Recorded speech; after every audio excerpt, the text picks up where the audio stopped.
Hey guys, this video is going to show you how to use the wholesaling calculator, which I created to help you find out the ARV, the maximum allowable offer for both flips and holds. Go over the difference, and then the price that you should be putting this out for your investor, and then also the total investment that the investor will be putting in, which is a good number to have. So you can see you have all the features here, which I'll go over. Um, in a minute, and there's in some instances you're not going to use this, in some instances you are. All right, so first of all, I have found one property that I am going to work with you today. It's this one right here. Let's open it up and take a look. um, so they're asking 140 for this property. um, all it has is pictures of this bathroom, which just based on the pictures that you can see, you can tell that this property is going to need some work. I mean, this is a good indication of the rest of the home. So based on that, sometimes you're not going to have information. You're not going to have a lot of information. You're just going to have to work with what you have. I think this is actually a connection for a washer, so it tells you what kind of property we're dealing with here. You may want to change that if we're going to go for a flip. But anyways, so let's um, let's look at this one. The first thing we're going to put in is the address. Now, you don't have to put in the address. That's not going to affect anything, but this is just so you know what you're working on. So I'm just going to copy the address into here.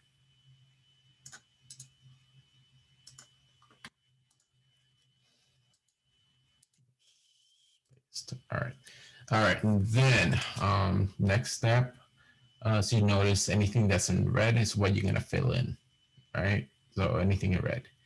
All right, so next stop is to find some comps. Now, if you have the MLS, obviously that's going to be your best choice to look for comps. If you don't have the MLS, um, I'm going to get a lot of slack for this, but Zillow should work fine.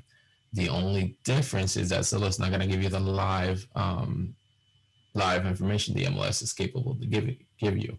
But Zillow is doing an okay job now, especially when you're new to wholesaling. You're not gonna have access to those tools, so I always say use what you have.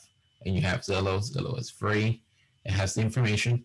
It's not meant to be the tool for wholesaling, but it is a tool, right? It's what you have. It's what you can use. Once you start getting deals and you start making relationships, maybe you can partner up with somebody that does have MLS access. But what you have right now is Zillow. That's what we're gonna use, right? So let's going back to the wholesaling calculator. All right, so we're using this property right here, which is this one. All right. So when we're running comps, it's very important that we don't cross any major highways, any major streets, or anything like that. Or uh, if there was a railroad going across here, we don't want to go across the railroad tracks, right? We all heard that that saying, across the railroad tracks is different story. The prices change. There's a reason for that. So anyway, so when you look at a neighborhood, you don't want to cross any major streets. And also, if you look at this one, there's a good example where this neighborhood has another neighborhood. If you actually pay attention, you can see that there's another entrance here, and this neighborhood right here doesn't connect to this one, right? Same thing with this, doesn't connect to that. And that's actually three neighborhoods here. So this property, it's right here, and that's the one we're gonna deal with. So we're gonna look at this neighborhood right here, right? So how we come on Zillow? We go to sold, right? We choose sold, hit done, and remember we're looking at this neighborhood only. So you remember the property that's here, that's for sale. It was going for 140. Now these are going for much higher, and it's because there's some rehabs going on in the neighborhood. That's a good indication, right? Another thing to mention is that Zillow does have a feature that lets you choose the last whatever days of sales. So I like to choose either 6 months or 90 days. Let's go with 90 days. That gives you a good indication on the market. Now, Zillow does take a while to update, so you may not get the properties that have sold, for example, yesterday. Um, the MLS will give you that, but not Zillow. Zillow's not really for that.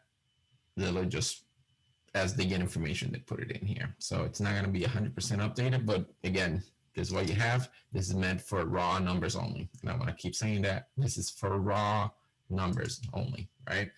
As you get a deal, as you get into a deal, especially if you're virtually wholesaling, as buyers start going buy your properties and start running their own numbers, your numbers are going to change. You may have to go back to the seller and renegotiate. That's not that rare. And not to mention also that different buyers have different ARVs. They're going to have different ARV, and they're also going to have different repairs because they have access to better contractors or better materials, whatnot. So this is just meant to, this calculator and this process is meant to get you close. Now, if we were investors and we were actually investing in these properties and taking title of these properties, this will be a different conversation. You definitely will have to look a lot deeper. But since we're just wholesaling and we're wholesaling to a variety of investors, then raw numbers are fine. You know, ballpark numbers are fine, right? So, all right. So when we're running comps, especially in Zillow, we have to make sure. Let me go back to the other property. We have to make sure that we are looking at the square footage. Square footage is going to be very important when we're running comps, right? So this property went for 140. It has 1597 of 1,597 square feet, right? Let's go back to the sold. So we want to look at properties that are around the same square footage. Like this one, for example, would not work because this one is 1,000 square feet bigger. So we don't want to use that. I think there's another one. Yeah, this one. That's again 1,000 square feet bigger. So we don't want to use any of those. We want to use something that's close to the square footage. So I found this one, the first one right here. So for 245, it's 1758. So basically, rule of thumb is you don't want to go 200 feet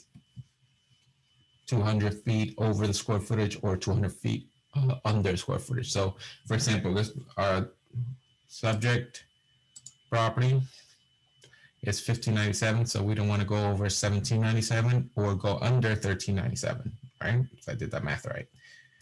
All right, so going back to this. All right, so this will be the perfect comp.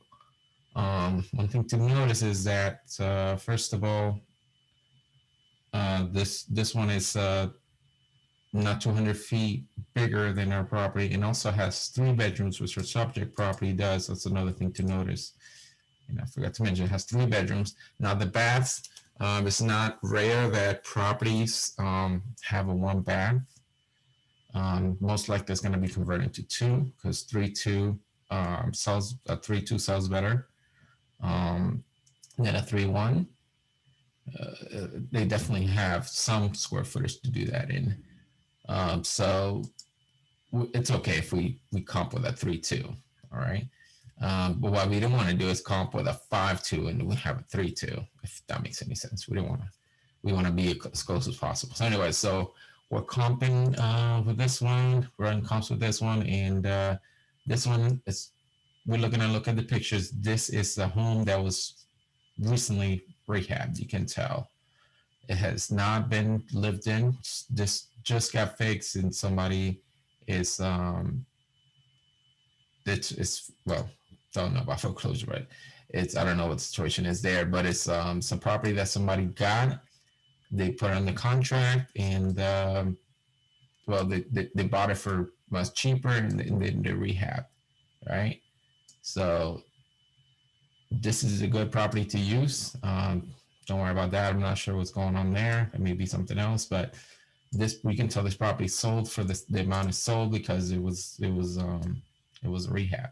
All right, so that's property number one. So what we're gonna do, we're gonna take that 245 the square footage. So what I do is I write it down in a notebook. So 245, all the numbers you need is 245, the price is sold for, and there's square footage, right? So this the first one. The square footage is 1758. Then it's sold for 245. Right? So what that's gonna do is gonna calculate the square footage, the price per square foot that is sold for, which in this case was a dollar. I'm sorry, $139 dollars and 36 cents per square feet, right? So the reason we want, if we only have one comp, then this is the comp we're gonna have to use. But if we have more than well three or more, then it's gonna be a better number. Anyway, so the next home we're gonna look at that sold is I just saw it. It was for two. This one, no, not that one. This one, this sold, yeah, that one. Okay, this one sold for 205, and it's 1,544 square feet, and it's been rehabbed. Now you're gonna come across some houses that have not been rehabbed, they have been lived in, but they're just in good condition. There's a difference between a freshly rehabbed home and a home that's just in good condition. A fresh rehab is gonna sell for more because all the materials, everything is new, everything is fresh. So there's definitely a chance to sell for more. And the homes that you're gonna be selling to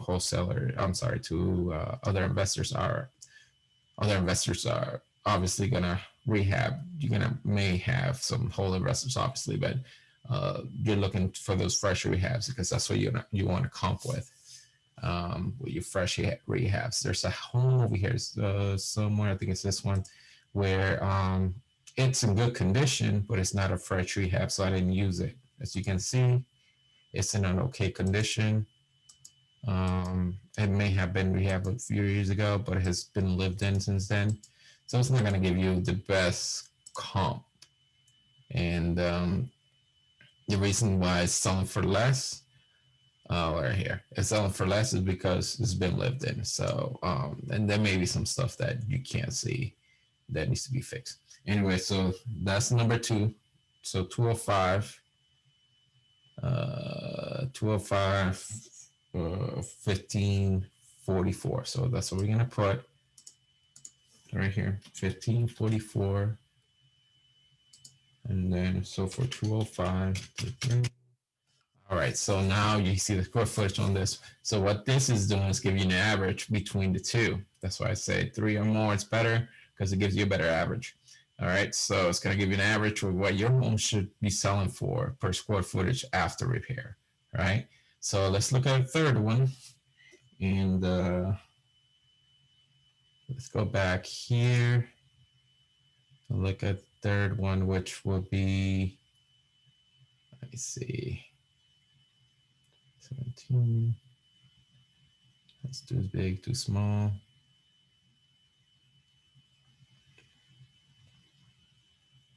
Let's see, I think this one's a little too small, but I can use it.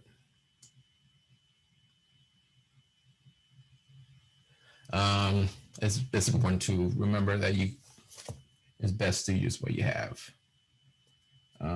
There was one here that sold for 16. That may have been in, and you can play with the time too. So it may have been past 90 days. Yes, it was. Okay, cool. This one sold. This one sold for 210. Yeah, there it is. 1643. Okay, so let's use this one. We can take a look at it and see how long ago it sold for. Yeah, so it's sold in what is that, August 3rd. It's a little bit more than 90 days, obviously. It's about 2 months more than 90 days. But it's fine, and you can tell it's been rehabbed. Maybe a little lived in, but it's been rehabbed.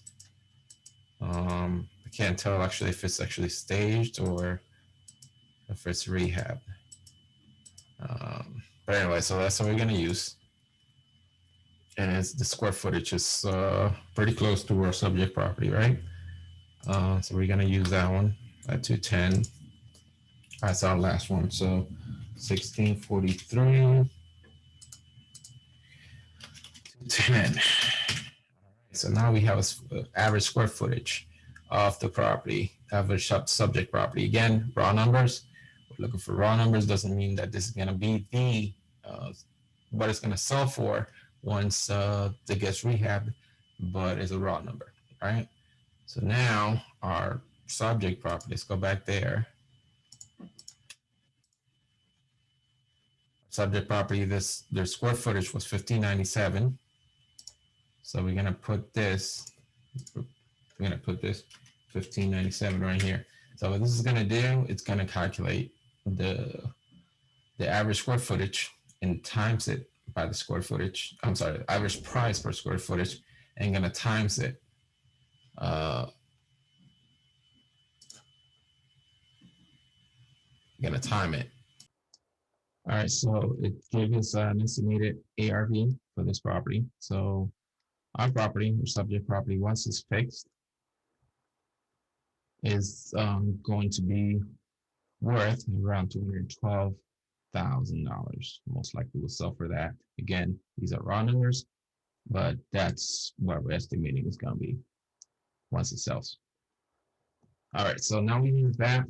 Next thing is to calculate our wholesale fee. Now it's important to notice or to mention that this calculator is designed to, uh, as far as the wholesale fee, to make it to where the seller actually pays for a wholesale fee, if that makes any sense. So for example, if you want a $5,000 wholesale fee, it's going to decrease your mail,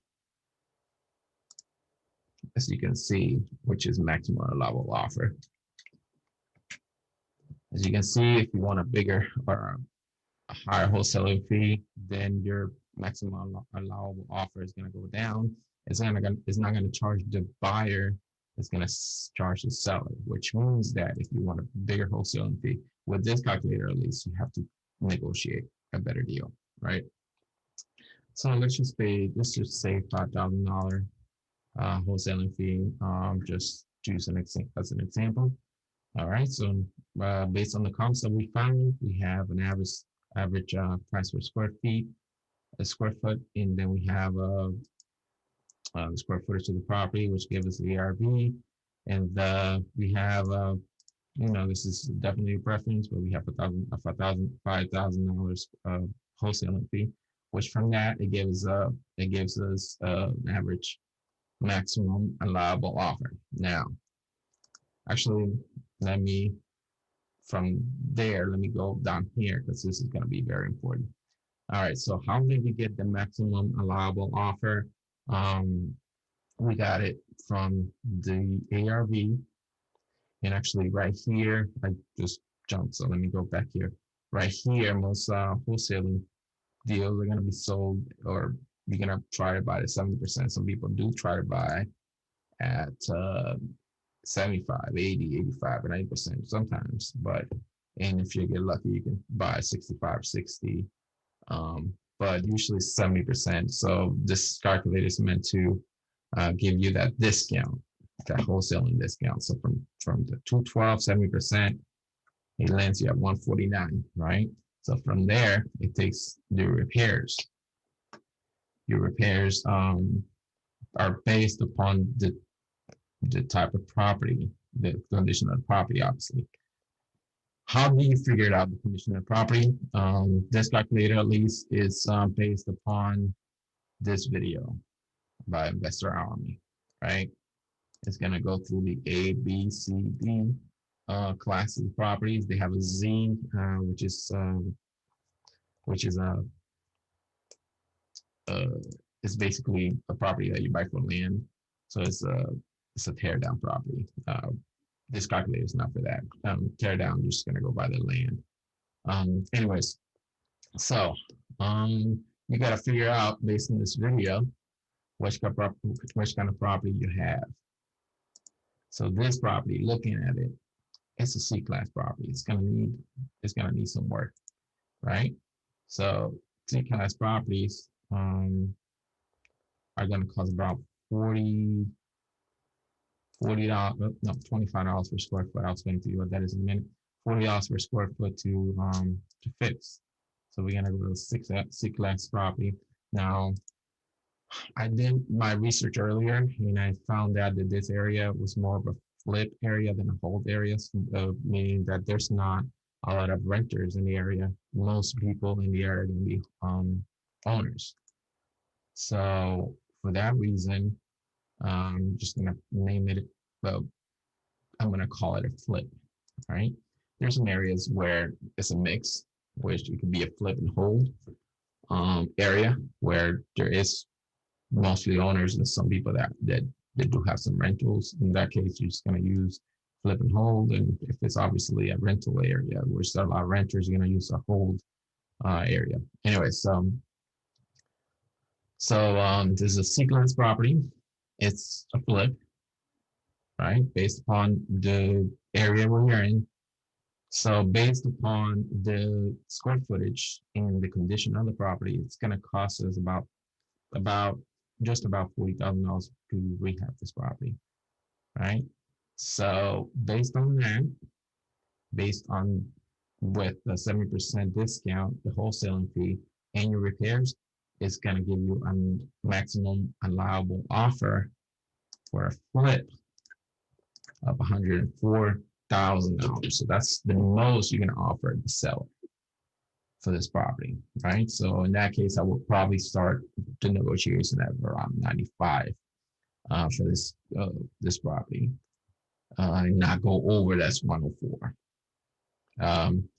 It's important to round up or round down these numbers depending on the number. So 104 will be the number that you don't want to go over, and I will start negotiations 95. Now remember, and there's a space for this here. The seller, whoever it is asking for 140,000,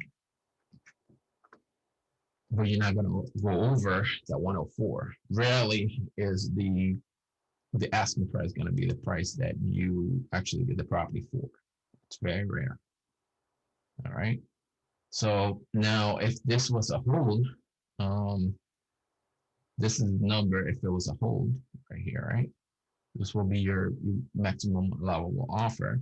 A hold is going to take less repairs because a flip is going to take a higher grade of materials. A hold, the investor may not use that grade of materials. If it's going to be a rental, they're going to mess it up anyways. So he or she may not use the best grade of materials. So therefore, the rehab is going to be a lot cheaper.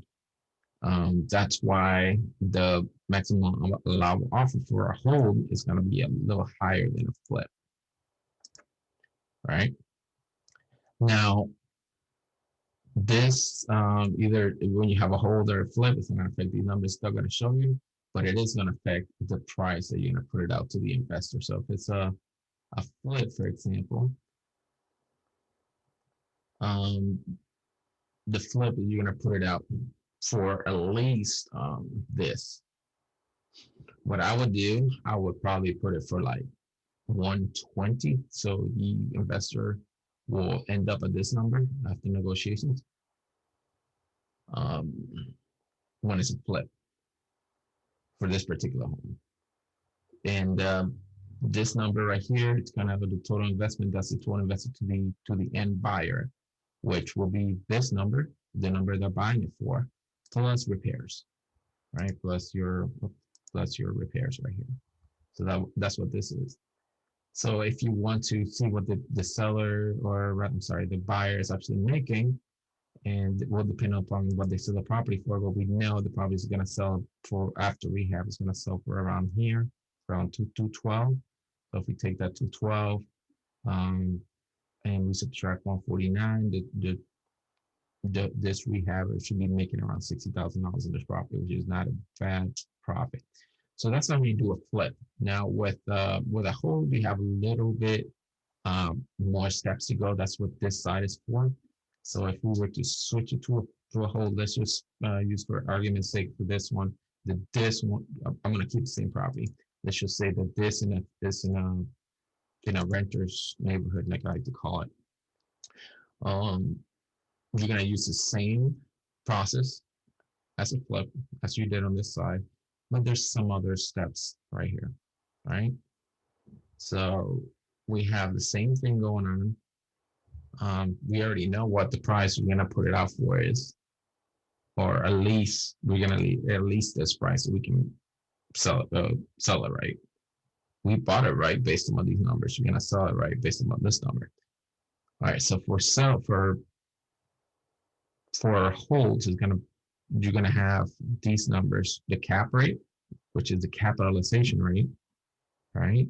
The net operating income of the property, and then your cash and cash returns, right?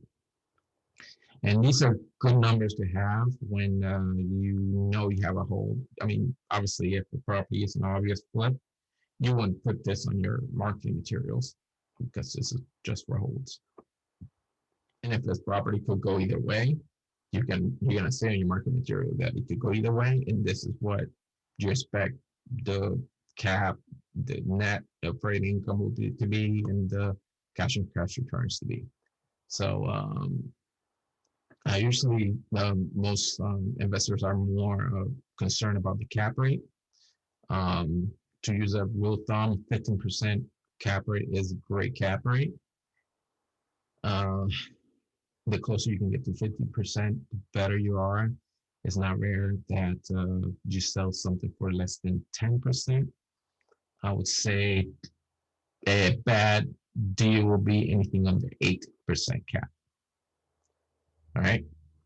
And when this is, by the way, this calculator is meant to be for single family, or I would say for anything not commercial. Anything over 4 units is considered commercial. Actually, anything over 5 plus is considered commercial. So this is for not commercial units, right? Anything commercial, the cap rate is going to be a little lower, and lower cap rate is going to be acceptable because you have so many units. Anyway, so let's just use hypothetical numbers here. Let's just say this subject property is a single family home, which is not it doesn't have more than one unit. Let's just say that that particular home is going to rent for just for the $1,700 a month, right? So there we have, and I'm using that just based upon my educated guess for the sales price. So it's just hypothetical numbers, but I'm not saying that's what's going to be. Now, there is this website called Rental Meter, right? I already looked this up. Rental Meter tells you the average rents of the property. Now, I've rented this particular property through here, and it says there's not enough information. And that's a good indicator that you have yourself a flip, which I do, and I already knew that. But rental meter is going to give you the average, this should be right here, the average rents for this property, this particular property, right? So I recommend you go to somewhere rental meter. Sometimes Zillow does tell you what the rents will be, the average rents will be. I don't remember how to actually get that, but Zillow will give you that. But rental meter is great. There is a paid version, but I found out if you just hit rental meter and put the address, it'll give you information the same way. If you are a pro and you definitely want, if you're a pro and you need this, there's definitely a paid version for it, but there's nothing wrong with the free version of it. Anyway, so here. So anyways, right here, it's already calculated the cap rate, and it's already calculated somewhat of the calculated cap rate based upon these numbers, but we still have to do some modifications to it. So, and this is definitely gonna go down. So the cap rate is based upon your net operating income, the price, the property, the price. When I say price, I mean the total investment of the property, right? Including repairs, right? Um, and it's gonna calculate that is gonna give you a percentage. Basically, what percentage is returned back to the investor each year, basically. Okay. Um, and actually, the only difference between cap rate and cash returns is going to be cap rate is pre-tax. I'm sorry, no, cash returns is pre-tax, cap rate is not, right? So, um, what I would say for this is you would put your rent in here, your average, you calculate a rent, your average rent for that property, and then you will come in here and look up the taxes, and you would look up the insurance and if there's a HOA fee. It's rare for for these type of properties, the older properties, to have an HOA fee, but if it does, put it in there.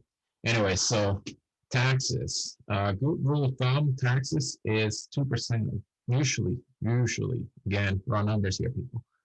Usually 2% of the assessed value, right? So 2% of the assessed value. Let's say, for example, this particular property assessed at 200,000, right? So 2%, calculation here, 200,000 times 2%.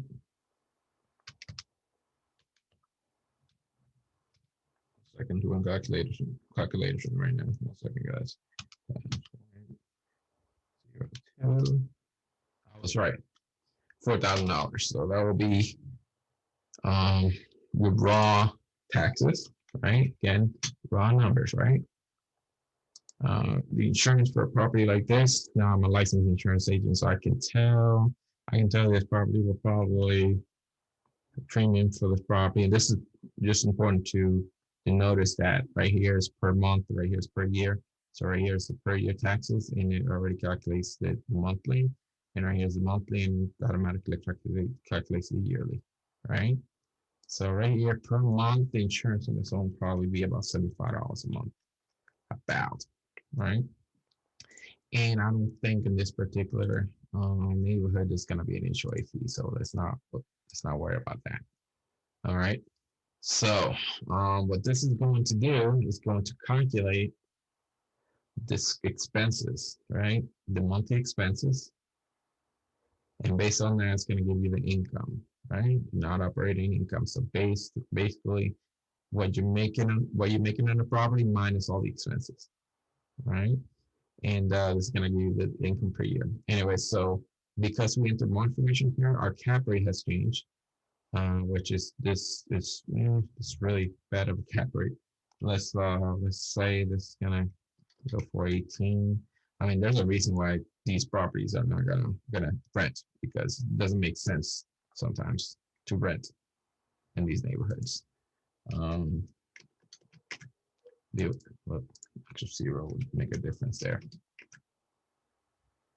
All right, so obviously this is not a rent neighborhood, and there's a reason for that, because the neighborhood is just too expensive to be a rental neighborhood.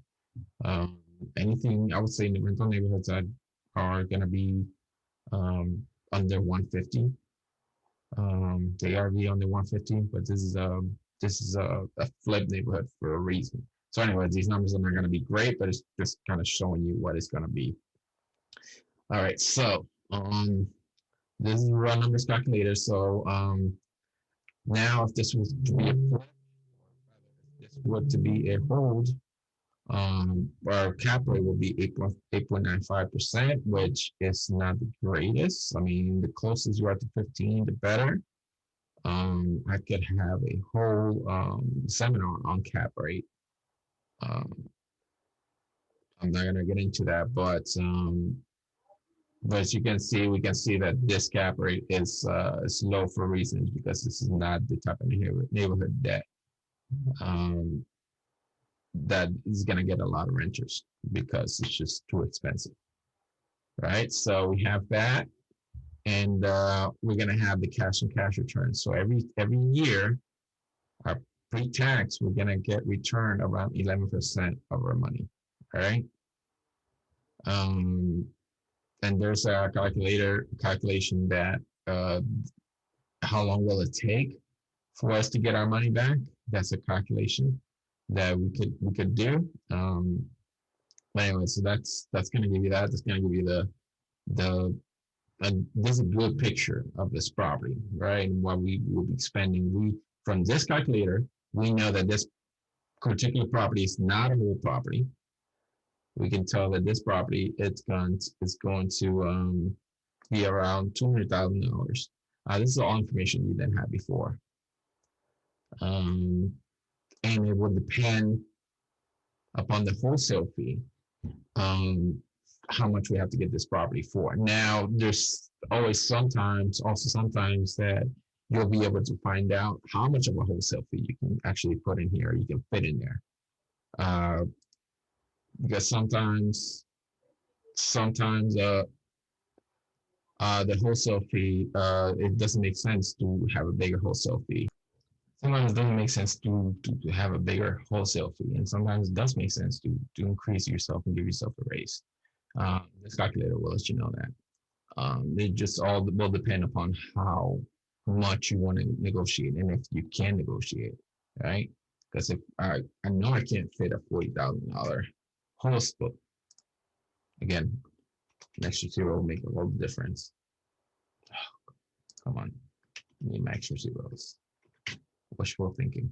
All right, anyway, so we know that.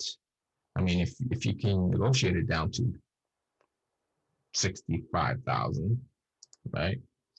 You will get a great wholesale fee of 40,000. That's possible. I have negotiated that much before. So it is possible if you're able to do that. You just gotta negotiate it down. It will depend upon motivation. Will depend upon the seller. Will depend upon the actual condition of the property. So it's all up to you. Anyway, so that's that. My name is Jonathan. I'm with, there you go, of Market Ninja. If you have any questions, join our group.